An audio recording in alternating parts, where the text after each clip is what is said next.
तो अब हम आते हैं मुख्य व्याख्यान पर, जो जाहिर है हमारे मुख्य अतिथि प्रस्तुत करने वाले हैं। तो डॉक्टर साहब के बारे में मैंने साहित्य अकादमी की बात आपको बताई, जो सबसे बड़ी बात है। और आज तक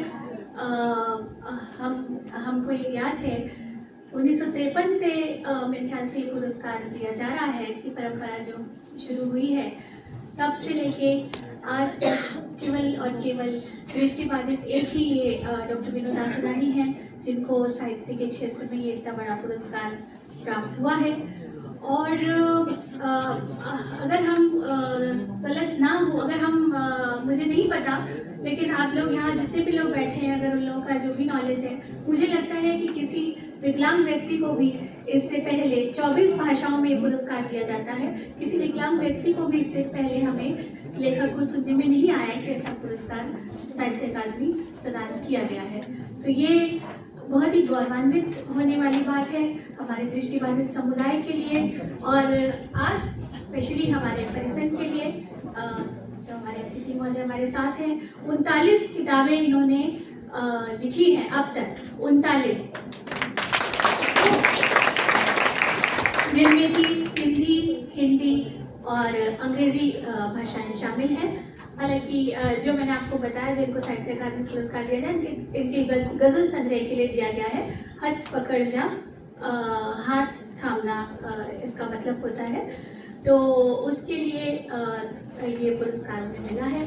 ये अंग्रेजी के नागपुर में रामदेव बाबा यूनिवर्सिटी में ये अंग्रेजी के प्रोफेसर हैं, और साथ ही ये काउंसलर हैं, और बड़ी बड़ी जगहों पे इनको व्याख्यान के लिए बड़े बड़े संस्थानों में, शैक्षणिक संस्थानों में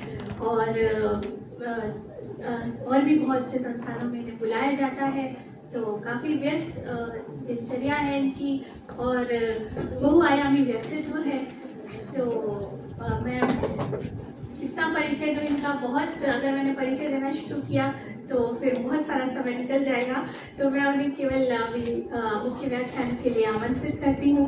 तो डॉक्टर साहब, एक बार पुनः आपका स्वागत है। और मुख्य व्याख्यान जिसका शीर्षक है साहित्य में विकलांगता विमर्श क्या है, साहित्य में विकलांगता विमर्श क्या है, विकलांगता अध्ययन, साहित्यिक सिद्धांत एवं तीनों स्तंभों की रूपरेखा पर प्रकाश।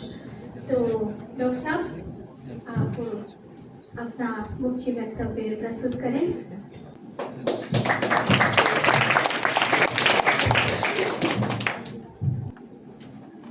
बहुत बहुत धन्यवाद गौरी जी। हम सबके परम आदरणीय पिता तुल्य श्री जवाहरलाल कौल साहब,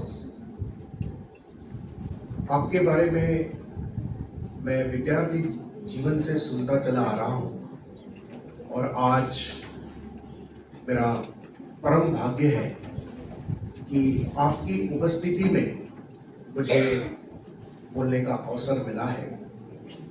जिस व्यक्ति के व्यक्तित्व से मैं बचपन से प्रभावित रहा, जिस व्यक्ति के बारे में मैं सुनता आया, जिस व्यक्ति के बारे में पत्र पत्रिकाओं के अंतर्गत में पढ़ता आया, और जिस व्यक्ति के लिए मेरे हृदय में अगाध श्रद्धा हो, आज उनके उपस्थिति में मुझे यदि बोलने का अवसर मिलता है, इस बात का ये प्रमाण है कि आज की संगोष्ठी कितनी ऊंचाइयों पर है। सर, आपने जिस रोशनी को इस समाज के अंतर्गत फैलाया है, और न जाने कितने अंधेरों आंखों के अंतर्गत उजालों की किरण प्रस्तुत की है, हमारा हृदय, हमारा मस्तिष्क आपको नमन करता है। और मैं चाहूंगा कि कौल साहब के शान में मैं स्वयं ताली बजाना चाहूंगा, आप उसका समर्थन करें।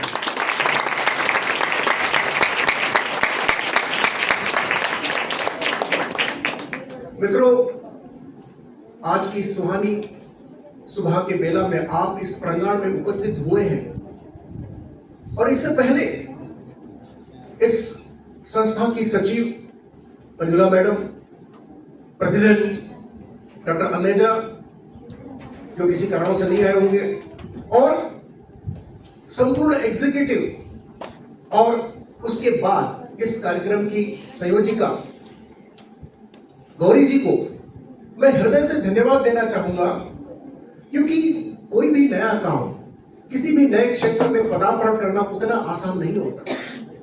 मैं देख रहा था गुजरे 1-2 महीने से निरंतर गौरी जी इस कार्यक्रम के सफलता के लिए लगी हुई हैं और इस कमिटमेंट के साथ वो काम करती हैं, छोटी छोटी बात की तरफ ध्यान देती हैं। कभी कभी तो मैं कहता था उनको कि गौरी जी आपकी एंजाइटी बहुत बढ़ रही है, अगर बहुत ही बढ़ जाए तो मैं साइकोलॉजिस्ट हूं।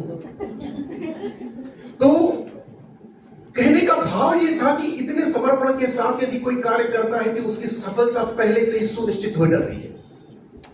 इसलिए गौरी जी आपको साधुवाद, आपको धन्यवाद। मित्रों, आज की ये संगोष्ठी में जो लोगों ने शिरकत की है उस पर मैं एक दृष्टिपात कर रहा था, तो मुझे लगा कि सिर्फ न केवल दिल्ली से, हम लोग महाराष्ट्र से हैं। यहाँ मेरे छोटे भाई राजेश आसुगा ने रकीब साहब ने कहा कि भाषण नहीं होंगे, चर्चाएं होंगी। आप समझ लें कि साहब, और जगदीश चंद्र जी पॉलिटिकल साइंस के व्यक्ति बैठे हैं, पॉलिटिक्स यही है, कहे कि भाषण नहीं होंगी, समझ लीजिएगा कि भाषण ही होंगे। तो पहला ही भाषण है सर।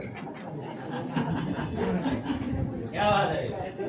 तो ये महाराष्ट्र से आते हैं मेरे और एक बड़े भाई डॉक्टर घनश्याम मासुदानी, बहुत बड़े कहानीकार हैं। 5 संग्रह उनके हिंदी में गुजरे 3 सालों में आ चुके हैं। इतनी गति के साथ लिखते हैं क्योंकि वो कहते हैं कि विनोद जी के 39 हो गए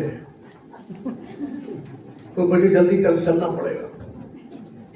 और इस सत्र के अध्यक्ष डॉक्टर प्रोफेसर जगदीश चंद्रा जी, बहुत पहले करीब 28 साल पहले दिल्ली विश्वविद्यालय में आपके साथ मेरी मुलाकात हुई थी। उस समय मैं विद्यार्थी था, आपको याद नहीं होगा, मुझे स्मरण है कि आपने अपने वचनों से, व्यक्तित्व से मुझे इस प्रकार से प्रभावित किया कि आपका नाम आज तक मेरे जहन के अंतर्गत सुरक्षित है।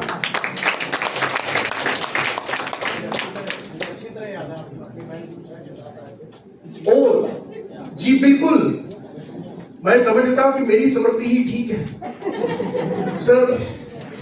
आज से आपको नमन। आप इतनी स्मृति आपकी, आपने याद रखा कि मैं बहन उषा के साथ आया था। सही में डॉक्टर साहब, आप हम सबको आप पर नाज है कि डॉक्टर जगदीश चंद्र जी हमारे मित्र हैं और इस कार्यक्रम के पहले सत्र की सदारत कर रहे हैं, अध्यक्षता कर रहे हैं।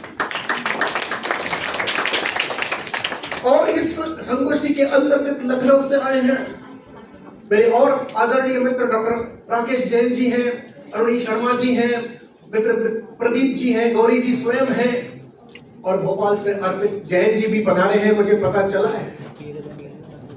और दिल्ली से मैं इसलिए बोल रहा हूं कि आज जो हमारे स्टेज पर और स्टेज के समक्ष जो लोग बैठे हैं, इनमें से एक व्यक्ति विकलांगता विमर्श के अंतर्गत एक महत्वपूर्ण भूमिका निभाने की कुवत रखता है। ये कोई साधारण लोग नहीं है। यहाँ प्रोफेसर दीपक गुप्ता जी बैठे हैं, शैलेंद्र जी सिंह बैठे हैं। तो ये आप और हम, ये जो सारे लोग आज गौरी जी के निमंत्रण पर यहाँ उपस्थित हुए हैं और विकलांगता विमर्श की बातें करने वाले हैं, चर्चा करने वाले हैं, तो ये संगोष्ठी अपने आप में अत्यंत महत्वपूर्ण संगोष्ठी है, जहां 4 राज्यों का प्रतिनिधित्व है। तो अध्यक्ष महोदय, मेरा मानना है कि वो संगोष्ठी राष्ट्रीय संगोष्ठी कहला सकती है। तो इसलिए इस राष्ट्रीय संगोष्ठी में मैं आपका स्वागत करता हूं और आपके समक्ष कुछ बिंदुओं को प्रस्तुत करने का प्रयास करूंगा, और इन बिंदुओं को लेकर के विकलांग विमर्श की संपूर्ण प्रक्रिया को हम किस प्रकार से विकसित कर सकते हैं, इस पर आप और हम मिलकर के जब चर्चा करेंगे तो निश्चित रूप से उसमें से कुछ सार्थक उजाला निर्माण होगा। और साहित्य, let me tell you on the stem paper that the literature is the only domain in the life where the space is available for all the people. Everybody can express himself or herself, whether somebody would listen or not, but that piece of the writing will continue to be there, and therefore in the contemporary times where the spaces are shrinking, where the spaces are shrinking and you cannot get entry into the any space, be it a corporate world, be it a politics, be it a social work, but the literature is so flexible, it is so alive today that everybody can contribute in his or her own way. And therefore I am so happy that we are trying to create a new corner in the domain of the literature, which is known as the disability discourse. Disability discourse in literature, it is a interpretative theoretical approach to understand, interpret and apply literature. I will give a very simplistic definition without going into the jargon, without going into the complexity of the theory that we want to intend to develop. Disability discourse is a technique, it is a tool to understand, interpret and apply literature. Literature, I take it in its universal sense. And there are two processes. One is a creative process, सृजनात्मक प्रक्रिया होती है, और दूसरा होता है critical approach, critical process, समालोचना होती है. मैथ्यू अर्नोल्ड ने अपने एक फेमस एसे में कहा था, until and unless there are important critical currents flowing in the society, the good creative things cannot come into being. जब तक समाज के अंतर्गत समालोचनात्मक धाराएं नहीं बहेंगी, तब तक एक अच्छा और मयारी सृजन संभव नहीं है. और इसलिए मेरा ये मानना है कि जो अलग अलग थ्योरेटिकल अप्रोचेस, जो क्रिटिकल अप्रोचेस आज तक साहित्य के अंतर्गत प्रस्तावित किए गए, जिनको प्रतिष्ठा प्राप्त हुई, उनके रोशनी में जब साहित्य का विवेचन होता है तो वो साहित्य में बहुत सारी चीजें उभर करके सामने आती हैं. जब फ्रॉइड आए तो फ्रॉइड ने एक नई रोशनी दे दी और हेमलेट को हमने नए फ्रॉइडियन अप्रोच से देखने का प्रयास किया और हेमलेट के अंतर्गत इडिपस कॉम्प्लेक्स को हमने देखा. मार्क्सियन थ्योरी जब आई तो एक संपूर्ण विश्व के अंतर्गत एक प्रोग्रेसिव मूवमेंट आया और साहित्य को अमीर और गरीब के संघर्ष के संदर्भों में देखने का प्रयास किया. किस प्रकार से सबल्टन्स, किस प्रकार से गरीब तबका, किस प्रकार से किसान, किस प्रकार से मजदूरों का शोषण किया जाता है, इसका प्रतिबिंब साहित्य बना और एक संपूर्ण मार्क्सिस्ट विचारधारा हमारे साहित्य के समक्ष उपस्थित हुई. 1970 और 80 का दशक आते आते एक मॉडर्निज्म हमारे पास आया, जब व्यक्ति की नितांत स्वयं वाली, नितांत निजी अनुभूतियों और अनुभवों को साहित्य के केंद्र बिंदु में रखकर जब साहित्य निर्माण होने लगा और उस व्यक्ति की आकांक्षाएं, उस व्यक्ति के सपने, उस व्यक्ति की असफलताएं, उस व्यक्ति की कुंठाओं को जब साहित्यकार अपने कृतियों के अंतर्गत उभारने लगा, तो हमने कहा कि अब साहित्य में एक नई धारा आई है जिसे हम मॉडर्निज्म कहते हैं. और इस सदी के शुरू में होते होते मॉडर्निज्म में भी अपना दम तोड़ दिया. And we are passing through the post modernism where we are trying to celebrating the fragmented approach, fragmented existence. हमारे भीतर एक व्यक्ति नहीं बैठा है, हमारे हृदय के अंतर्गत, मस्तिष्क के अंतर्गत 100 अलग अलग व्यक्ति बैठे हैं. There are all type of the ironies, there are all type of self contradictions, there are all type of the failures, there are all type of the successes. All these come together and they present a new pattern of the existence which is fascinating but at the same time which is frightening as well, and this is called postmodernism. और उसी प्रकार से subaltern approach अध्यक्ष महोदय आया, जिन्होंने दलित sensibility को एक नए पर्सपेक्टिव में हमारे समक्ष प्रस्तुत करने का प्रयास किया. उसी प्रकार से नारी चेतना आई. किसी भी साहित्य को हम नारी चेतना के संदर्भों में जब देखने का प्रयास करते हैं तब एक स्त्री चिंतन विमर्श, स्त्री विमर्श साहित्य के अंतर्गत उपस्थित होता है. मैं ये इसलिए कह रहा हूं, जब तक डिसेबिलिटी डिस्कोर्स को हम प्रस्तावित नहीं करेंगे, जब तक डिसेबिलिटी डिस्कोर्स को हम अपने कॉन्शियस और अनकॉन्शियस क्रिएटिव प्रोसेस का हिस्सा नहीं बनाएंगे, तब तक, take it from me on the stem paper, we will not be able to create a standard literary pieces which lend themselves to the interpretation of the disability discourse.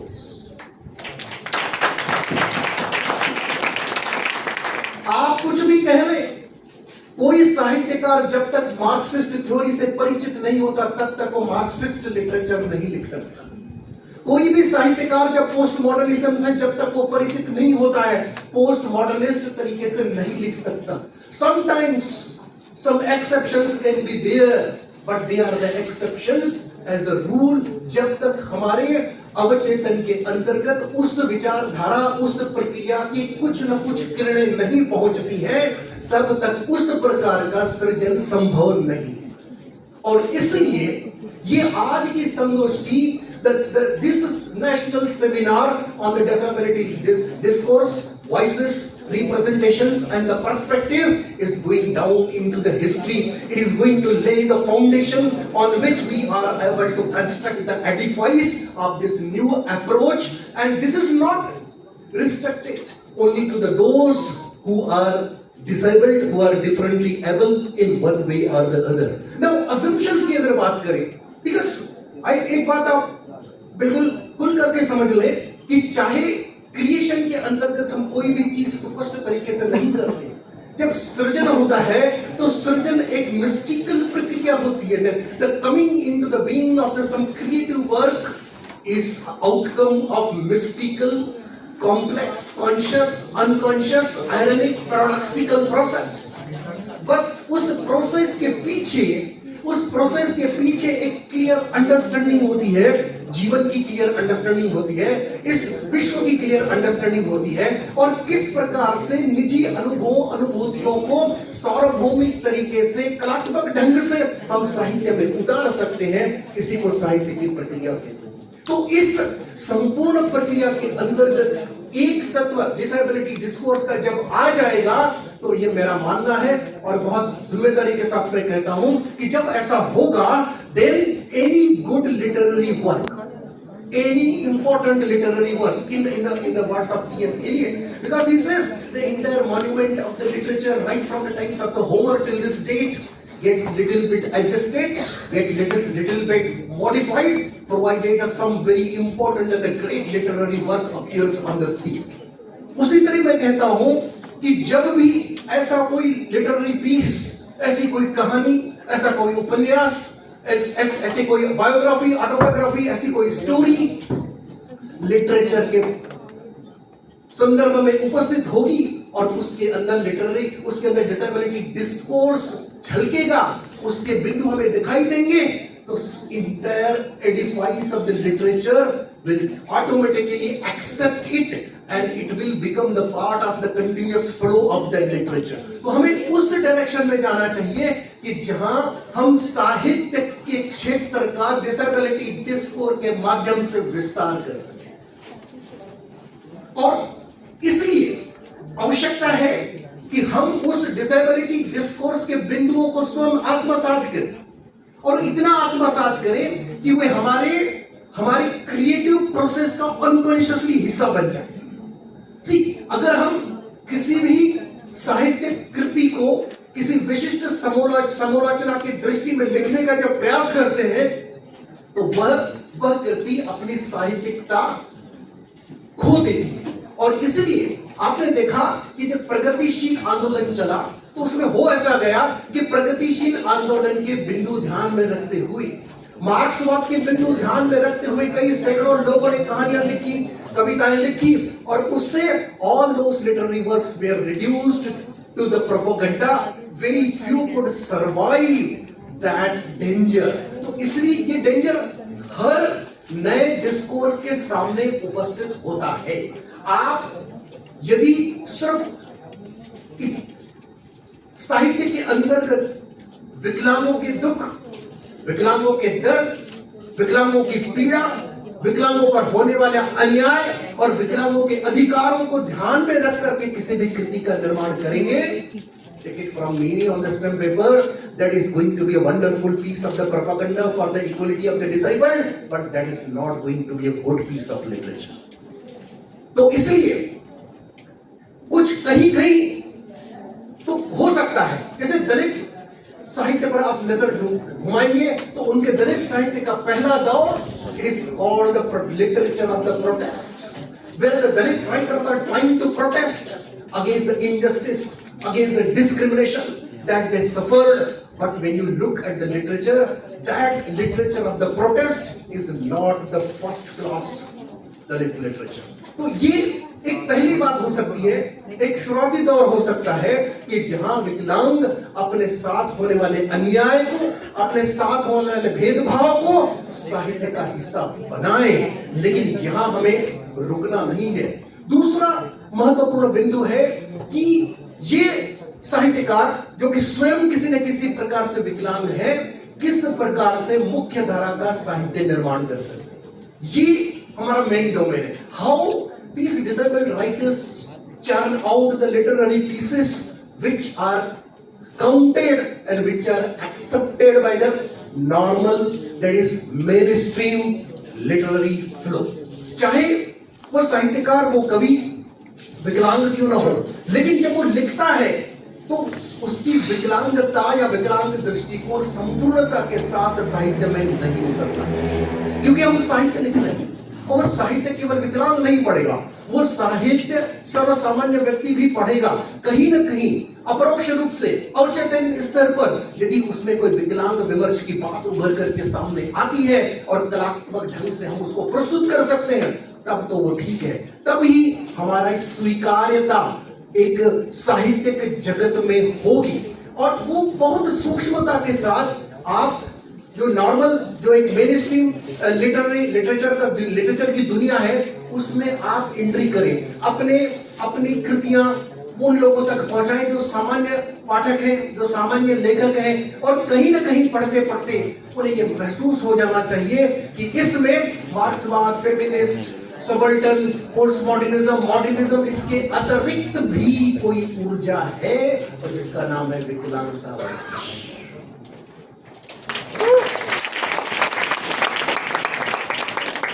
एक मेरी गजल का एक शेर है, आपको लगेगा नहीं ये संपूर्ण गजल सुनने के बाद कि मैंने विकलांग विमर्शकता के दृष्टि से इस गजल को लिखने का प्रयास किया, लेकिन उसमें एक दो तीन शेर ऐसे हैं कहीं न कहीं आपको विकलांग विमर्श की याद दिला देगी। शेर यूं है कि दिखाई दे न दे ऐसी भी कोई रोशनी होगी, दिखाई दे न दे ऐसी भी कोई रोशनी होगी, अंधेरों की कोई अपनी जुदा पहचान भी होगी। कि दिखाई दे न दे ऐसी भी कोई रोशनी होगी, अंधेरों की कोई अपनी जुदा पहचान भी होगी। हवा चलने से दरवाजे नहीं खुलते समझ लेना, हवा चलने से दरवाजे नहीं खुलते समझ लेना, किवाड़ों की कोई अपनी ही मजबूरी रही होगी।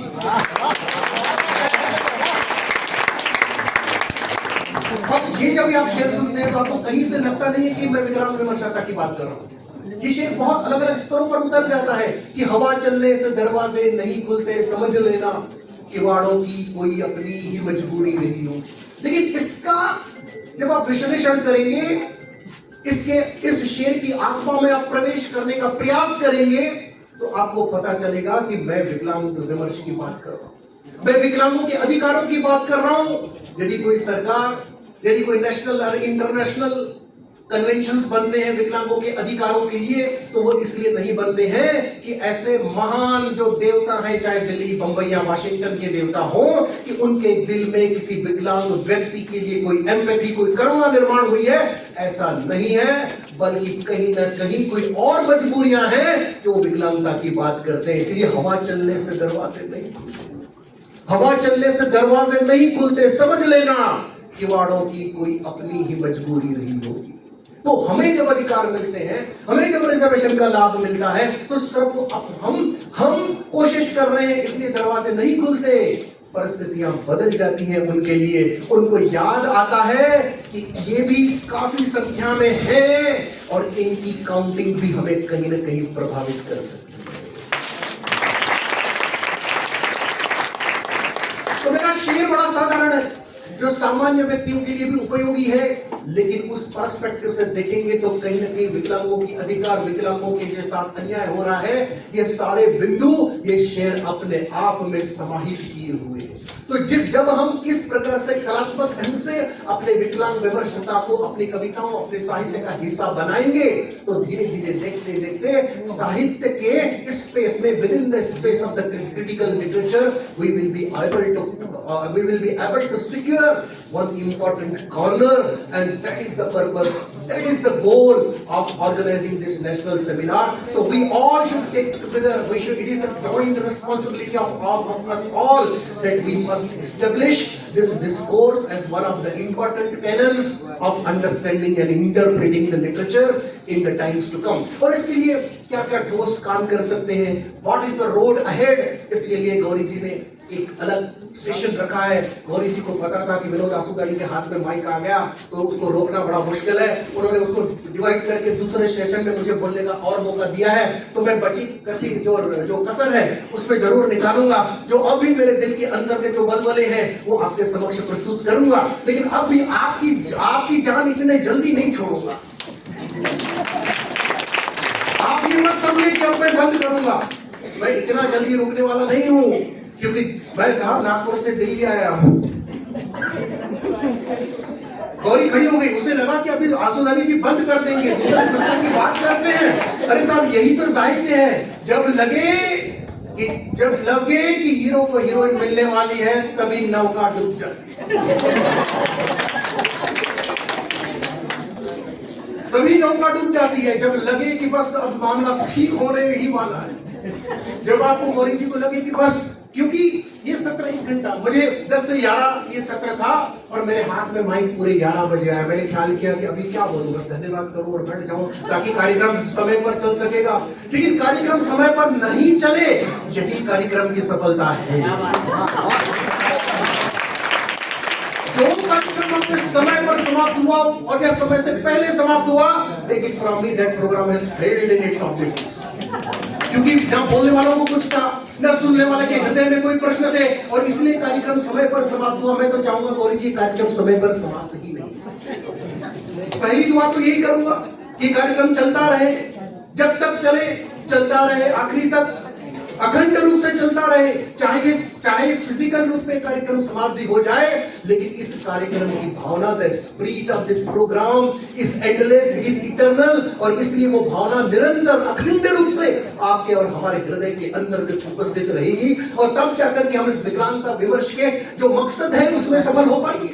क्योंकि ये आज और कल का नहीं है, this is not the question of, this is not some issue which can be discussed and resolved in a particular program. This is not an issue, this is a process which is an internal process, and therefore eternal process, and therefore it must go on. We must come up with many more programs on the disability discourse. Bharat के अलग अलग क्षेत्रों में, भारत के अलग अलग शहरों में हम इसी प्रकार से इससे अधिक और भी प्रोग्राम्स करेंगे, चर्चाएं करेंगे, भाषण करेंगे, प्रदर्शन करेंगे, मैगजीन से बहुत कुछ करेंगे, क्योंकि वीवा, विजुअली इंपायर्ड राइटर्स एसोसिएशन, यहाँ पर बैठे हुए बहुत सारे लोग उस ग्रुप के हैं, मैं उसका संस्थापक अध्यक्ष हूं, और मेरा एक विजन है बहुत सारी संस्थाओं को साथ में लेकर के इस विकलांग विमर्श को जब तक साहित्य पटल पर प्रस्तावित नहीं कर देता तब तक इसी प्रकार से बोलता रहूंगा। एक बिंदु और है मेरे जहन में कि जब विकलांग व्यक्ति और खास करके दृष्टिहीन साहित्य का निर्माण करता है तो उसके जो सिमिलीज, उसके जो मेटाफोर्स, उसका जो एस्थेटिक्स होता है, वो एस्थेटिक्स एक साधारण देखने वाले राइटर की तुलना में कहीं कहीं डिफरेंट होता है। जैसे यदि मैं अपनी ही बात करूं तो मेरी कविताएं, मेरे गजल जब आप पढ़ेंगे तो उसमें विजुअल इमेजरी आपको ना के बराबर मिलेगी। मैं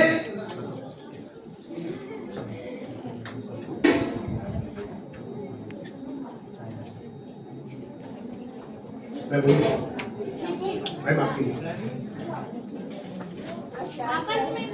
में बात नहीं,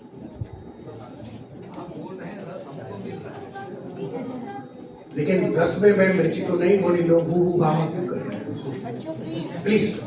तो मैं ये बोल रहा हूं कि aesthetics not something that give you the visual pleasure. पहले तो इस साधारण सी बात से आप हट जाए।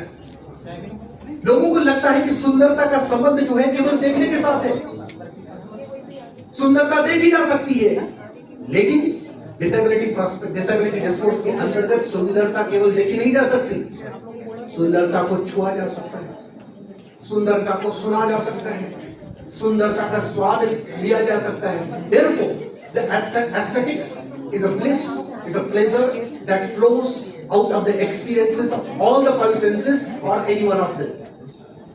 तो इस दृष्टि से जब हम देखेंगे तो हमारे काव्य के अंतर्गत जो बिंब उभरेंगे, हमारे काव्य के अंतर्गत जो प्रतीक आएंगे, जो सिमिलीज आएंगे, जो मेटाफोर्स आएंगे, वो मेटाफोर्स हमारे बाकी सेंसेस को अपील करने वाले होंगे। एक मेरे दोस्त है बादशाह सियाह साहब, उनका एक शेर है, आप वो शेर देखें, बहुत रोमांटिक शेर है, लेकिन उसमें उन्होंने स्पर्श को इस तरीके से प्रस्तुत किया है तो वो ऑटोमेटिकली उस बादशाह सियाह साहब ने कभी सोच के नहीं लिखा था कि ये विकलांगता विमर्श के दृष्टि से एक महत्वपूर्ण शेर बन जाएगा।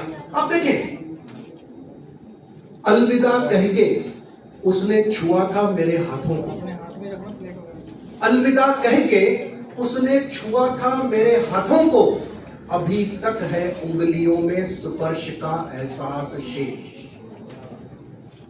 अब सोचे, ये दृष्टिहीन व्यक्ति की संवेदना हो सकती है जब उसकी प्रेसी अलविदा कह करके जा रही है, तो अलविदा कह के उसने छुआ था मेरे हाथों को, अब तक है उंगलियों में स्पर्श का एहसास शेष।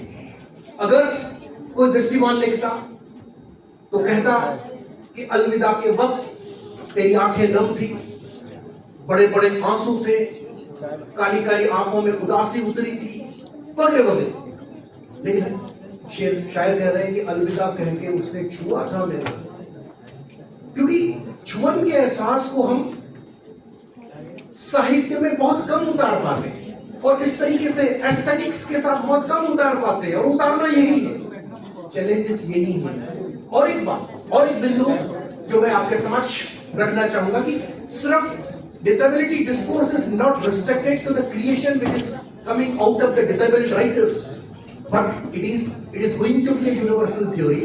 इसलिए किसी भी लिटरेचर के पीस को डिसेबिलिटी पर्सपेक्टिव में इंटरप्रिएट करना आना चाहिए, किसी भी, मतलब नॉट ऑल, लेकिन जहां तक हो सके। जैसे किसी भी पीस को आप मार्क्सिस्ट लिटरेचर, मार्क्सिस्ट तरीके से इंटरप्रेट नहीं कर सकते, हर लिटरेचर को आप पोस्ट मॉडर्निज्म के साथ या फेमिनिस्ट अप्रोच से इंटरप्रेट नहीं कर सकते, लेकिन अगर कर सकते हैं तो करना चाहिए। तो इसीलिए कि राजेश आसुदानी जी मेरे भाई हैं, उन्होंने एक बहुत अच्छा सुंदर पर्सपेक्टिव दिया कि हमें कैसा पता चले कि ये particular piece of literature disability discourse के अंतर्गत आता है कि नहीं आता है, उसमें वो इंटरप्रिटेशन है या नहीं है। बहुत सीधी सी बात उन्होंने की, बहुत समझने वाली उन्होंने बात की, और मुझे बहुत अच्छी लगी कि जी यदि उसके चरित्र या उसके जो नरेशन की जो स्टाइल है कहीं ना कहीं इस बिंदु की ओर इशारा कर रही है कि वे व्यक्ति जो साहित्य में, जो साहित्य की चरित्र है, they want to do something but they can't.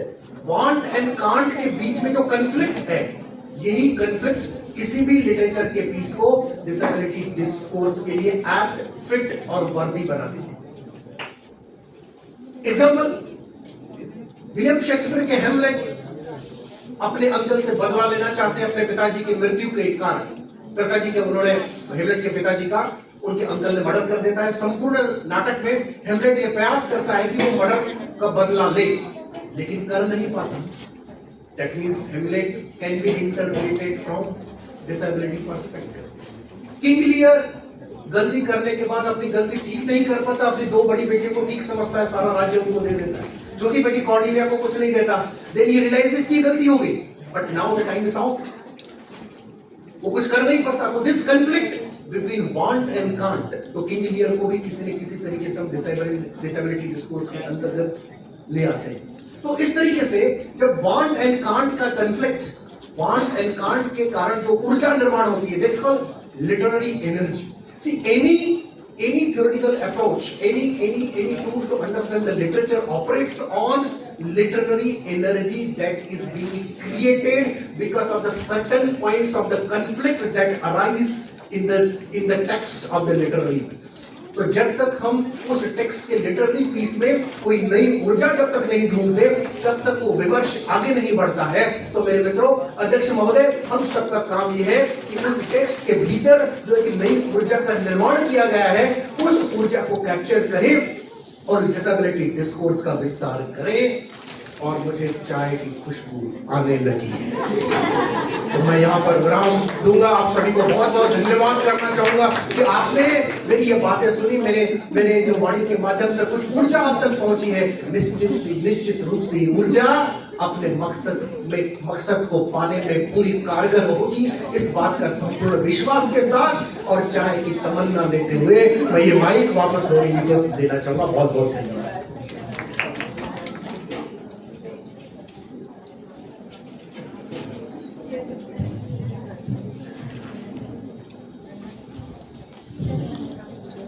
Doctor साहब, इतने सुंदर मुख्य व्याख्यान के लिए मैं समझती हूँ कि यहाँ बैठा हर शख्स अभिभूत है सुन के, और अखंड विकलांगता विमर्श। अब वो हम लोगों के शब्द इसीलिए खो जाते हैं, इतने बड़े बड़े व्याख्याता जब मंच पे बोलने के लिए आते हैं, और इतना सुंदर मुख्य व्याख्यान से बहुत बहुत धन्यवाद। और बिल्कुल मैं आपका परिचय तुरंत नहीं दे सकी, लेकिन आपका परिचय आपके व्याख्यान ने खुद दे दिया। मैं समझती हूँ आप मुझे माफ़ करेंगे। और मैंने एक बार देखा था आपका 7-8 पेजेस का परिचय तो मैं खुद पढ़ चुकी हूँ, तो इतना लंबा परिचय मैं अभी नहीं दे सकूँगी। लेकिन फिर भी सर बहुत सारी साहित्यिक संस्थाओं के सदस्य हैं, इंक्लूडिंग सिंधी साहित्य संस्था, और सर की कई सारी किताबें साहित्य अकादमी से प्रकाशित भी हुई है, जो कि अपने आप में बहुत बड़ी बात है।